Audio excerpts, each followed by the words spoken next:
Por que Moisés era tão importante para Satanás? Moisés estava destinado a ser o libertador dos hebreus, o povo escolhido de Deus, liderando-os para fora do Egito e para a terra prometida. Ele estava preparando o terreno para a vinda eventual do Messias, Jesus Cristo. Satanás, sempre oposto aos planos de Deus, via Moisés como uma ameaça. Se Moisés pudesse ser impedido, talvez o plano divino mais amplo pudesse ser frustrado. Na grande luta cósmica entre o bem e o mal, Moisés era um jogador-chave. Sua história nos lembra que, não importa nosso passado, não importa nossos erros, Deus tem um plano para cada um de nós. E nenhuma força, nem mesmo Satanás, pode resistir quando caminhamos na fé. Pela fé, Moisés, já adulto, recusou ser chamado filho da filha de Faraó, preferindo ser maltratado com o povo de Deus a usufruir dos prazeres passageiros do pecado. Hebreus 11, versos 24 e 25. Morte de Moisés. Moisés foi o homem que quase levou toda uma nação para a terra prometida, mas não conseguiu no último minuto. A história de Moisés é inspiradora e misteriosa, e sua partida deste mundo é talvez um dos momentos mais emocionantes da história bíblica. Ele foi o grande líder dos israelitas e passou décadas guiando seu povo pelo deserto. Enfrentou o poderoso Faraó, separou o Mar Vermelho e recebeu os 10 mandamentos no topo do Monte Sinai. No entanto, depois de todas as suas incríveis realizações e testes de fé que superou, não lhe foi permitido entrar na terra prometida com o povo que ele havia liderado tão diligentemente. Por que Moisés não entrou na terra prometida? Moisés, o grande líder que os havia tirado do Egito, sentiu o peso das expectativas do povo. Deus estivera com eles a cada passo do caminho, fornecendo maná do céu e água das rochas.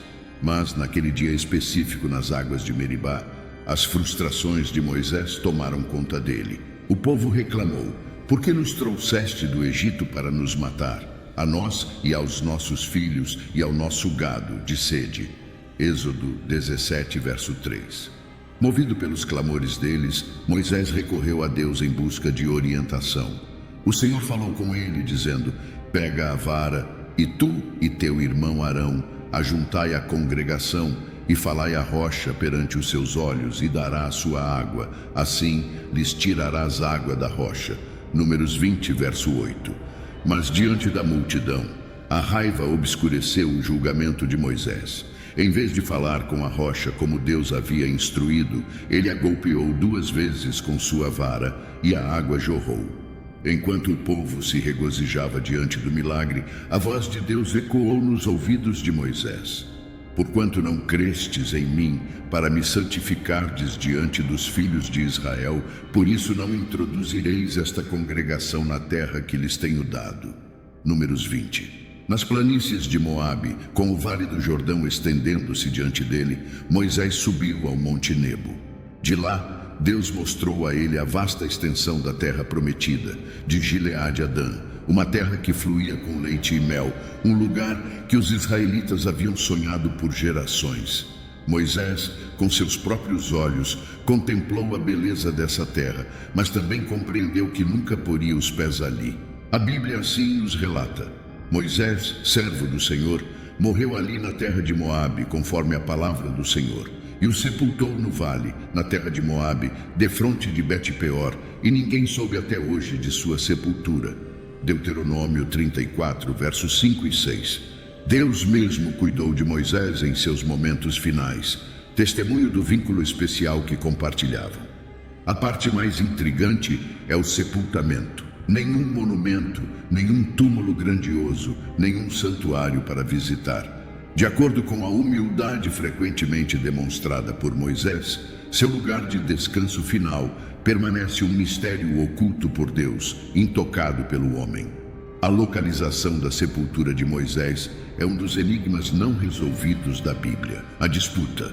A Epístola de Judas é uma mensagem curta, porém poderosa, instigando os crentes a permanecerem firmes em sua fé e a lutarem earnestamente pela fé que foi entregue aos santos.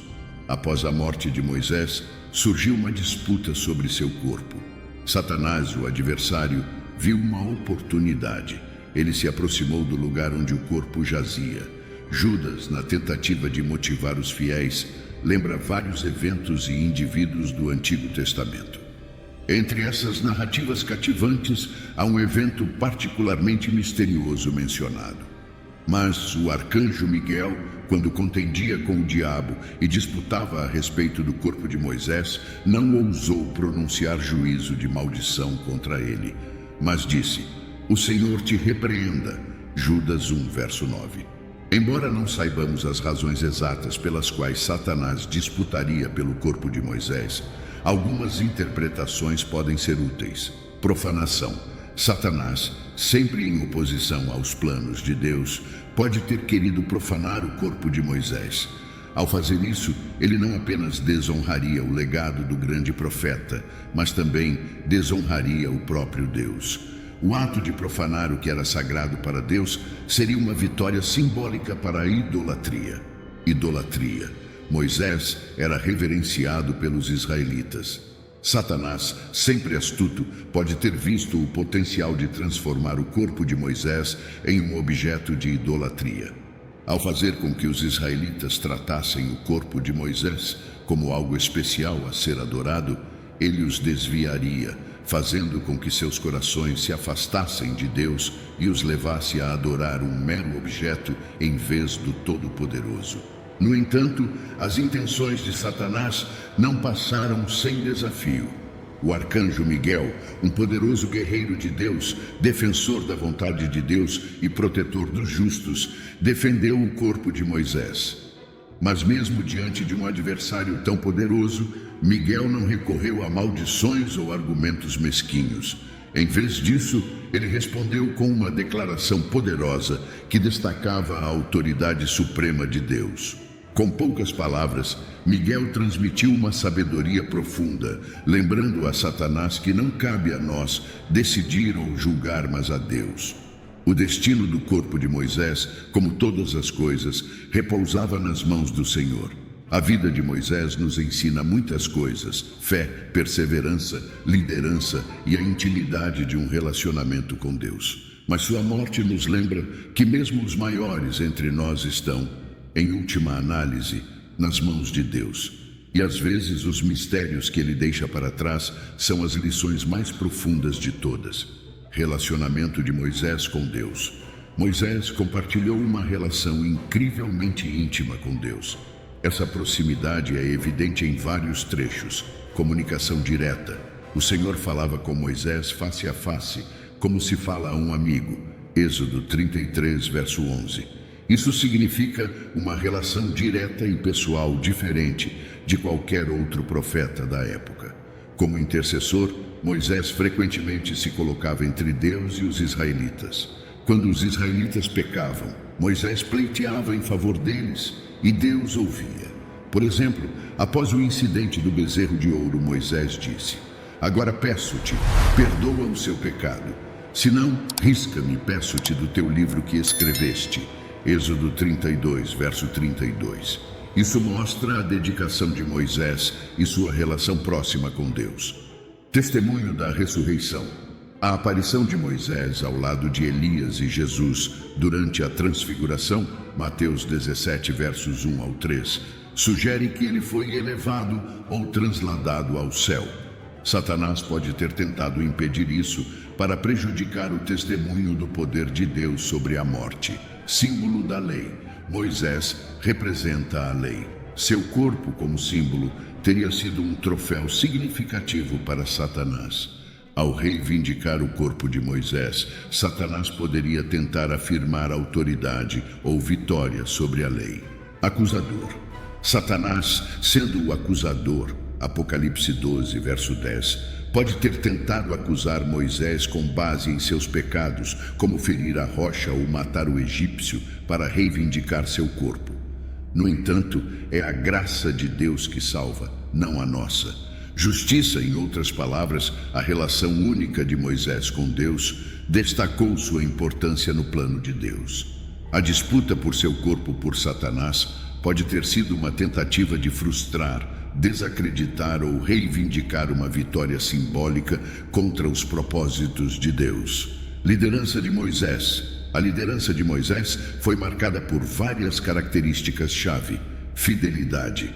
Moisés sempre confiou na orientação de Deus, mesmo quando se sentia inadequado. Ele confiou no plano de Deus, como visto quando disse: "Quem sou eu para ir a Faraó e tirar os filhos de Israel do Egito?" Êxodo 3, verso 11. Humildade. Apesar de ser escolhido por Deus, Moisés permaneceu humilde. Ora, o homem Moisés era muito manso, mais do que todos os homens que havia sobre a terra. Números 12, verso 3. Obediência. Moisés seguiu as instruções de Deus, mesmo quando eram desafiadoras. Ele instituiu os 10 mandamentos e outras leis conforme dirigido por Deus. A liderança forte de Moisés e sua relação próxima com Deus o tornaram uma figura significativa na narrativa bíblica. Satanás, como adversário de Deus e de seu povo, naturalmente buscaria oportunidades para desafiar ou minar os planos de Deus. A disputa pelo corpo de Moisés pode ser vista como um desafio direto à herança e influência de um líder tão crucial quanto Moisés. Fé de Moisés. Moisés demonstrou uma fé imensa ao longo de sua vida, desde escolher se identificar com os hebreus em vez da realeza egípcia, até confiar em Deus para abrir o Mar Vermelho e prover para os israelitas no deserto. No entanto, como todo ser humano, Moisés teve seus momentos de dúvida e desobediência, como ferir a rocha em vez de falar com ela, conforme Deus ordenou. Números 20, versos 8 e 12. A conexão entre a fé de Moisés e a disputa de Satanás prova realidades espirituais. Assim como a fé de Moisés demonstrou a realidade do poder e do amor de Deus, a disputa por seu corpo destaca a verdadeira batalha espiritual entre o bem e o mal. O valor dos justos. Moisés foi uma figura-chave no plano de Deus para os israelitas, precursor de Jesus de muitas maneiras. Satanás, sempre se opondo aos planos de Deus, pode ter procurado profanar ou usar indevidamente o corpo de Moisés para desmoralizar os israelitas ou distorcer a prefiguração de Deus da ressurreição. Prefiguração da ressurreição. Alguns teólogos especulam que a disputa pelo corpo de Moisés pode prefigurar temas de ressurreição e a futura batalha sobre a morte. Na transfiguração, Moisés aparece ao lado de Jesus, Mateus 17, versos 1 ao 3, indicando que está vivo e bem na presença de Deus. A disputa por seu corpo pode ser vista como a última tentativa de Satanás de reivindicar vitória sobre um servo de Deus. Uma vitória que ele nunca alcançaria. Embora os detalhes exatos de por que Satanás queria o corpo de Moisés permaneçam um mistério, o relato serve como um lembrete potencial das batalhas espirituais que ocorrem além da percepção humana.